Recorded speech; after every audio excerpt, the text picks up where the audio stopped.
America से दूर ये लाल जमीन है अलास्का की। अब कहने को तो ये हिस्सा अमेरिका के मेनलैंड से करीब 4500 किलोमीटर दूर है और यहाँ की आबादी नाम मात्र है, लेकिन इस इलाके में 1906 के बाद से हर साल 15,000 किलो से ज्यादा सोना मिलता आया है। हर साल यहाँ से अमेरिका 150 मिलियन से ज्यादा बैरल तेल प्रोड्यूस करता है और 3.5 trillion cubic feet natural gas इस जगह से हर साल विड्रॉ करी जाती है। मगर आपको जानकर हैरानी होगी कि ये जमीन हमेशा से अमेरिका की नहीं थी। एक वक्त था जब ये सारा हिस्सा रशिया के अंडर आता था, मगर फिर साल 1867 में रशिया ने अपनी इच्छा से ये सब कुछ अमेरिका को बेच दिया। और जरा गेस कीजिए कितने में बेचा होगा? 1 बिलियन, 500 मिलियन, 200 मिलियन? चलो मैं ही बता देता हूँ। इस पूरे हिस्से की कीमत दी गई थी 7.2 मिलियन डॉलर्स की, सिर्फ 2 सेंट पर एकड़ जमीन की। भारत के कॉन्टेक्स्ट में कहे तो सिर्फ 3 पैसे में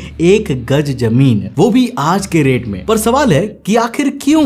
आज के इस वीडियो में हम इसी के बारे में बात करने वाले हैं। तो हेलो गाइस, मैं हूं कौशिक और चलिए शुरू करते हैं एक और नए एपिसोड को। सन 1732 में जब रशियंस अलास्का आए तो उन्हें खजाना दिखा, सोने या चांदी के रूप में नहीं बल्कि जानवरों के रूप में, जिस वजह से ये खबर रशिया पहुंचाई गई। रशिया में जैसे ही ये बात पहुंची और फैली, सभी को अंदाजा लग गया कि ये तो एक गोल्डन अपॉर्चुनिटी है जनरेशनल वेल्थ क्रिएट करने का। और चूंकि उस जगह भी लोग भी कम है, इसीलिए उनका कंपटीशन भी उधर कम होगा और पैसे कमाना रशिया में रहने से ज्यादा आसान भी होगा। इसी सोच के साथ रशिया के ढेर सारे ट्रेडर्स और क्राफ्ट्समैन अलास्का आने लगे और वहां के कोस्टल एरियाज में कॉलोनी फॉर्म करके बर्फीले जानवरों को लगातार मारने लगे। इससे उन्हें 2 फायदे मिलते थे। जानवरों को मारने के बाद उसके मीट से वो लोग अपना पेट भर सकते थे और फर बेच के अपनी जेबें भर लेते थे। फर का ट्रेड जब बहुत ज्यादा बढ़ने लगा तो इसे एक्सपैंड करने के लिए साल 1799 में रशियन अमेरिकन कंपनी की स्थापना की गई, जिससे सारा ट्रेड सेंट्रलाइज्ड हो गया। और जहां पहले बायर और सेलर दोनों को इंडिविजुअली डील करना पड़ता था, वहीं अब दोनों के बीच का सारा ट्रेड ये कंपनी हैंडल करने लगी और बिजनेस बढ़ता रहा। रशिया जमीन कब्जाता जा रहा था और किसी ने कुछ नहीं कहा, क्योंकि टेक्निकली ऐसा कोई अल्टीमेटम या ऑफिशियल नोटिस नहीं आई थी जिससे अलास्का के रशियन कंट्रोल को चैलेंज किया जा सके। देखते ही देखते करीब 700 रशियंस ने अलास्का पे अपना आधिपत्य ले लिया था और हालात हंटिंग से पॉलिटिक्स पे तब पहुंची जब सन 1821 में सार अलेक्जेंडर फर्स्ट ने एक एडिक्ट जारी करके ये ऐलान किया कि नॉर्थ अमेरिकन पैसिफिक कोस्ट पे अब रशिया का हिस्सा है और पूरी मार्क्ड अलास्कन टेरिटरी अब रशिया के शासन में आती है। ये बहुत ही बोल्ड मूव था, मगर टाइमिंग थोड़ी गलत थी, जिस वजह से इसने सबका ध्यान अपनी तरफ खींचना शुरू कर दिया। देखो, जिस समय रशिया ने अलास्का को पॉपुलेट करना शुरू किया था ना, साल 1732 में, उस वक्त कनाडा और अमेरिका दोनों ही ग्रेट ब्रिटेन के अंडर आते थे। मगर 4 जुलाई 1776 के दिन डिक्लेरेशन ऑफ इंडिपेंडेंस इशू किया गया था, जिसके बाद अमेरिका ग्रेट ब्रिटेन के राज से आजाद हो गया था और यूनाइटेड स्टेट्स ऑफ अमेरिका एक अलग देश बन गया था, जिसका अपना टैक्सेशन, अपना ट्रेड और हर एक स्टेप पे अपना पर्सनल कंट्रोल था। यही कारण था कि अमेरिका रशिया के इस एडिक्ट से काफी नाराज था। इसलिए नहीं कि रशिया ने जमीन के इतने बड़े टुकड़े को अपने अंडर ले लिया था, वो टुकड़ा इतना बड़ा और जेन्युइनली इतना यूजलेस था कि किसी को फर्क भी नहीं पड़ता था कि वो किसी के कंट्रोल में है या नहीं, बल्कि वो नाराज इसीलिए थे क्योंकि इस एडिक्ट में ये भी लिखा गया था कि किसी भी नॉन रशियन फॉरेन शिप का अलास्का के कोस्ट के 100 नॉटिकल माइल्स यानी करीब 185 किलोमीटर के दायरे के अंदर आना भी पूरी तरह से वर्जित है। इस नियम के कारण अमेरिका, जो अभी हाल ही में आजाद हुआ था, उसके लिए ट्रेड करना काफी मुश्किल हो गया। और अगर ट्रेड नहीं होगा तो पैसे नहीं आएगा, और पैसा नहीं आया तो ओवरऑल इकोनॉमिक एक्सपेंशन के सपने भी केवल सपने ही रह जाएंगे। इसीलिए उसने रशिया के इस बात पे आपत्ति जताई। अब रशिया के पास 2 ऑप्शन थे, जले पर नमक छिड़क के और इन बातों को अनसुना करके एक नया दुश्मन बना ले जो ऑलरेडी उसके पास बहुत थे, या फिर थोड़ी रिलैक्सेशन देके एक नया नवेला दोस्त बना ले। एक समझदार देश के नाते रशिया ने दूसरा ऑप्शन अपनाया। उसने अमेरिका को साथ बात करने के लिए इनवाइट किया, जिसके बाद साल 1824 में साइन करी गई रूसो अमेरिकन ट्रीटी, जिसमें रशिया ने 2 चीजों पर एग्री किया। पहला कि वो अपने द्वारा क्लेम की गई अलास्कन जमीन को 54 डिग्री 40 मिनट नॉर्थ तक ही सीमित रखेंगे, उससे आगे नहीं बढ़ाएंगे। और दूसरा ये कि रशियन पोर्ट्स पे अमेरिकन शिप्स को आने की परमिशन कंडीशन हमेशा रहेगी ताकि ट्रेड कंटिन्यू रहे। रशिया को दोनों ही कंडीशन से खास समस्या नहीं थी, तो वो इजीली मान गए और पा लिया जियोपॉलिटिक्स में नया एलाई। कुछ साल तो सब कुछ बेहतरीन ढंग से चल रहा था, बट पॉइंट ये है कि लोगों की जनसंख्या भी तो समय के साथ साथ बढ़ेगी। 1840 का दशक आते आते वहां पर करीब 10,500 रशियंस की आबादी पहुंच चुकी थी, वो जिनकी पूरी जिंदगी रशियन फर कंपनी के एडमिनिस्ट्रेशन में चलती थी। अब जहां पहले 700 लोग के घर शिकार पर चलते थे, वहीं पर संख्या अब 10,500 पे पहुंच गई,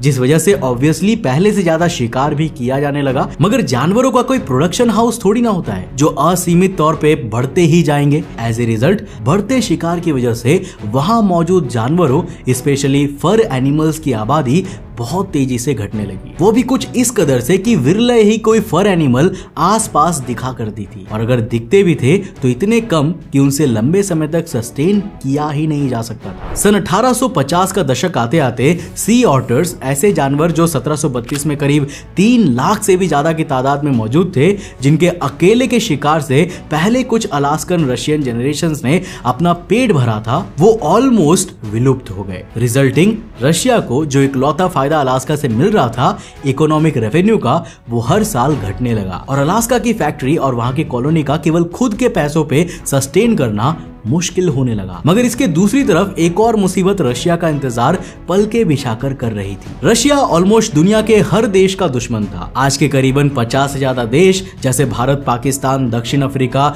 ऑस्ट्रेलिया, न्यूजीलैंड तो ब्रिटिश की ही गुलामी में थे। फ्रांस से भी रशिया की खास बनती नहीं थी, और चूंकि रशिया लगातार एक्सपैंड करता जा रहा था, इसलिए सभी देश इंडिविजुअली रशिया के इस एक्सपेंशन को रोकने के लिए बेताब थे, पर उन्हें मौका नहीं मिल रहा था। इत्तेफाक से ये वही दौर था जब ऑटोमन एम्पायर लगातार अपनी आखिरी सांसें गिन रहा था और बीतते समय के साथ साथ कमजोर होता जा रहा था। रशिया को दिखी यहाँ पर एक अपॉर्चुनिटी। उसे लगा कि ऑटोमन एम्पायर जो ऑलरेडी इतना कमजोर हो गया है, अगर उसे हरा के उसकी टेरिटरी पे रशिया अपना कब्जा कर ले तो न सिर्फ उसका साम्राज्य बढ़ जाएगा, बल्कि उसके पास ब्लैक सी का भी कंट्रोल आ जाएगा, जो ग्लोबल ट्रेड का एक बहुत बड़ा कंट्रोल उसके हाथ में दे देगा। अब इसी कमजोरी का फायदा उठाने के इरादे से रशिया ने पहले 2 जुलाई 1853 के दिन डैन्यूबियन प्रिंसिपैलिटीज पे हमला करके उन्हें कब्जे में ले लिया, जिन्हें आज की डेट में रोमानिया कहा जाता है। मगर यहाँ भी रशिया की टाइमिंग गलत थी, क्योंकि इस समय तक टर्क्स ने फ्रांस को सभी धार्मिक स्थलों की गार्डियनशिप दे दी थी,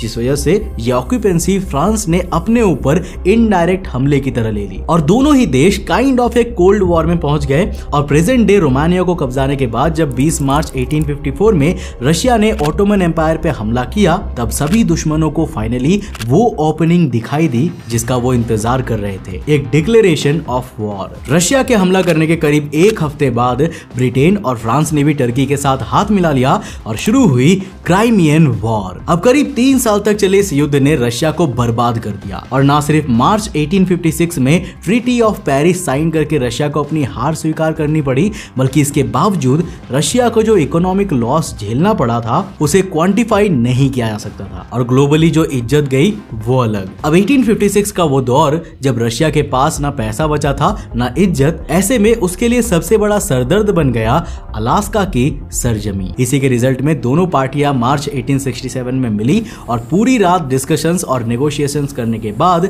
फाइनली 30 मार्च 1867 के दिन सुबह 4 बजे अमेरिका ने ट्रीटी ऑफ परचेस साइन की और रशिया ने अलास्का को करीब $7.2 मिलियन में अमेरिका को बेच दिया, जो आज के करीब $129 मिलियन के बराबर था। अब ये कितना सस्ता था इसका अंदाजा देना हो तो रशिया ने केवल 2 सेंट्स पर एकड़, आज के रेट में केवल 36 सेंट्स या 32 रुपए पर एकड़ के जमीन के ओनरशिप डील थी। कुछ समय बाद सभी रशियंस अलास्का से पलायन कर गए। रशिया को मच नीडेड पैसा और सिक्योरिटी मिल गई, जहां कुछ लोगों ने तो ये रिमार्क तक कर दिया कि अमेरिका के टैक्स पेयर्स का पैसा एक पोलर बियर गार्डन पे खर्च कर दिया गया। और ऐसा इसीलिए क्योंकि उस वक्त अलास्का केवल एक बंजर जमीन थी जहां ना कुछ मिलता था ना ज्यादा कुछ उगता था। पर कुछ सालों बाद तो जैसे अमेरिका की किस्मत ही खुल गई। पहले साल 1870 से शुरू हुई गोल्ड माइनिंग की बदौलत यहाँ सोने की भरमार पाई जाने लगी और सोना कम था कि 1902 में यहाँ तेल भी मिल गए और 1967 से यहाँ पे नेचुरल गैसेस का प्रोडक्शन भी होने लगा। जिस जमीन के टुकड़े को कूड़ा समझ के